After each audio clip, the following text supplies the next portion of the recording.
Imagine uma cicatriz na face da Terra. Uma serpente de pedra e argila que se estende por mais de 21 mil quilômetros, atravessando montanhas, desertos e rios.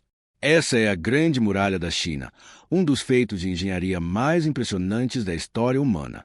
A lenda popular diz que ela levou mais de 2000 anos para ser finalizada. Mas o que a história não conta é que essa lenda esconde um segredo muito maior. Para entender a muralha, precisamos voltar no tempo. Não 2000 anos, mas 2700 anos, antes mesmo da primeira pedra ser assentada. A China era um mosaico de reinos em guerra. Cada um construía suas próprias barreiras de terra para se proteger dos vizinhos. Eram frágeis, desorganizadas, mas foram as sementes do que viria a ser a Grande Muralha. A era das dinastias em guerra foi um período de caos, mas também de uma ambição que moldaria o futuro da nação. Em 221 a.C., um homem mudou tudo. Qin Shi Huang, o primeiro imperador da China. Ele unificou o país com uma determinação implacável. Mas a união da China não significava o fim das ameaças. Ao norte, as tribos nômades, os Xiongnu, eram uma sombra constante, uma força imparável de cavaleiros que aterrorizava as fronteiras. Qin Shi Huang sabia que, para sua dinastia sobreviver, a China precisava de um escudo. E ele ordenou a construção de algo que o mundo nunca tinha visto. O projeto foi um pesadelo.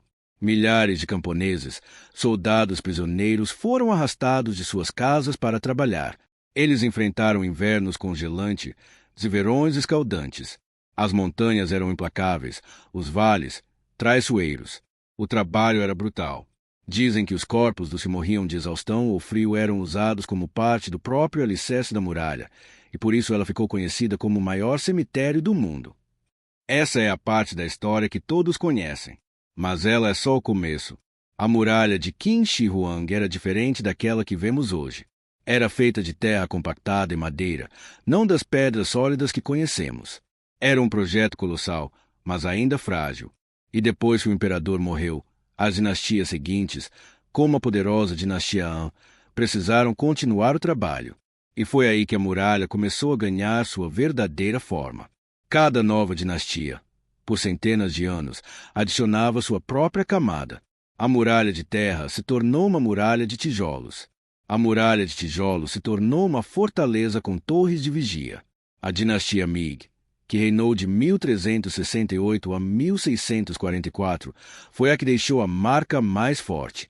Eles herdaram uma muralha incompleta e decidiram, de uma vez por todas, transformá-la em uma verdadeira barreira inexpugnável. Eles usaram tijolos e pedras de alta qualidade. Eles construíram as famosas torres de observação, que serviam como fortalezas e estações de comunicação.